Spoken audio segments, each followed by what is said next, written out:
No-show naman si Pangulong Rodrigo Duterte sa programa sa Luneta para sa pagdiriwang ng ika-100 at 19 na araw ng kalayaan. Sa halip, nanguna roon si Vice President Leni Robredo at Foreign Affairs Secretary Alan Peter Cayetano. At mula naman sa Maynila, may ulat on the spot si Mark Salazar. Mark? Connie, last minute na nanagan sila si Pangulong Duterte sa flag raising sa Luneta, supposedly 8 a.m. kanina. A few minutes before 8 a.m. ay nilapitan ni Presidential Spokesperson Ernesto Abella ang media para sabihan kami doon sa cancellation at ang Presidente daw kasi ay busy attending to the Marawi crisis. And Abella refused to give further details. After ng ceremony, si Foreign Affairs Secretary Alan Cayetano ang nagpaliwanag na si Pangulong Duterte ay hindi maganda yung pakiramdam dahil ilang araw na raw napupuyat sa pagmamonitor nitong sitwasyon sa Marawi. Dahil ang objective daw talaga ay today, June 12, araw ng kalayaan, ay ma-liberate nila yung Marawi. Pero as we all know, ang fighting ay continues. Ang alam daw ni Cayetano ay itong si Pangulo ay nandito lang naman sa Metro Manila at sinabihan daw siya kanina na siya na lamang ang kumatawan doon sa flag raising ceremony sa Luneta. Kinansila rin ko, in fact, yung traditional na bandinur ng 10 a.m. dahil ayaw naman daw ng Pangulo na magtutoast sila sa Malacanang. Yung traditional na bandinur sa Malacanang ay kinansila na rin dahil ayaw din ng Presidente na parang sagwa naman daw na nagtutoast sila tapos ay magulo pa rin sa Marawi ngayon. Si Vice President Leni Robredo ang nanguna na lang alongside Secretary Cayetano ng replaying doon sa monumento ni Rizal. At ito naman si Vice President Leni ay hindi na nagpaampo. Tinanong din naman namin si Cayetano doon sa assistance ng US sa kaguluhan sa Marawi. Sinabi ni Cayetano na under naman daw talaga ng Visiting Forces Agreement at saka ng EDCA, yung Enhanced Defense Cooperation Agreement. Itong US assistance na ito, yung technical support at intel sharing is nothing new. Ito daw ay continuous naman daw talaga. At hinihingi natin ng expertise nila in handling situations, halimbawa where terrorists are using civilians as human shield. So ito daw yung mga bagay na pwedeng maitulong sa atin ng Amerika. At hindi naman daw lang dapat ipaalam pa kay Presidente Duterte. Ang AFP Chief of Staff daw ang mag-a-assess kung anila mga kailangan pa nila ipaalam sa Pangulo kasi may operational guidelines naman daw under EDCA sa mga ganitong sitwasyon ay pinapatupad natin.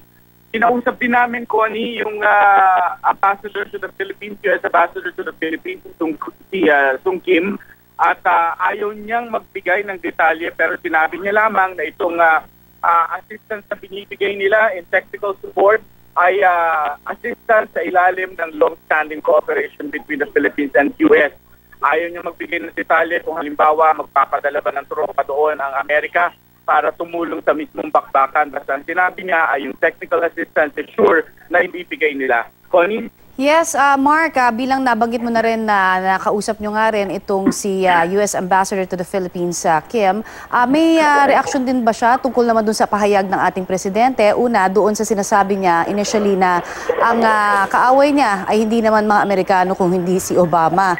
At pangalawa, doon nga tungkol sa hindi pagkakaalam nga ng Pangulo at hindi niya daw hiningi ang tulong ng Amerika at ukol dito sa ginaganap naman na pagtulong nila sa Marawi.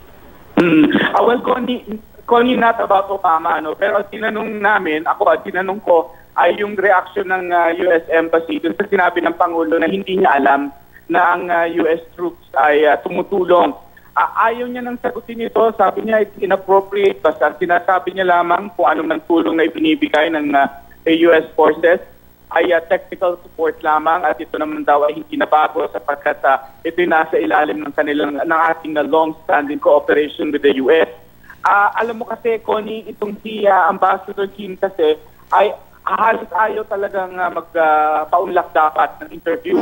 So, nung hinaramdaman namin siya ng media ay isa, dalawa, hanggang tatlo lang, I think, questions ang kanyang sinagot. And nung kami ay dumidetalye na ay tumalikot na siya at sinasabi niyang intayin na lamang yung kanilang mga ilalabas pang statement, Connie.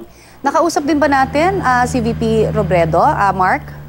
Hindi din, alam mo ko, hindi rin siya nagpa-ambush interview at medyo wala rin kaming access kasi itong event na ito kanina ay very controlled yung area na gagalawa ng media dahil ito ay wrestling ceremony at maraming nakaharang sa amin. So kung hindi ka talaga magpapa-interview, hindi ka malalapitan. Ito nagkataon lamang na si Ambassador Kim kasi nasa may halos bakod na kalapit namin kaya natawag namin. Ngayon si Secretary Cayetano may intention talaga siya magpa-interview kaya siya ang tumawid sa barikada para kausapin kami. Pero Okay. si VP Lenny after the event talagang she left already.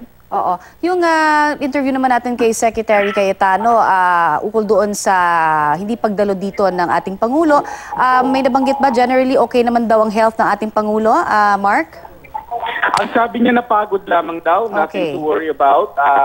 Sinasabi niya na dahil sa series of puyat, dahil nga doon sa monitoring na ginagawa dito sa Marawi City ng Pangulo, ay napagod siya at kailangan niya magpahinga ngayong araw na ito. Yun lang naman daw, lagi yung sinasabi natin to worry about the health of the President, Connie. Alright. Maraming salamat sa iyong binigay sa aming update, Mark Salazar.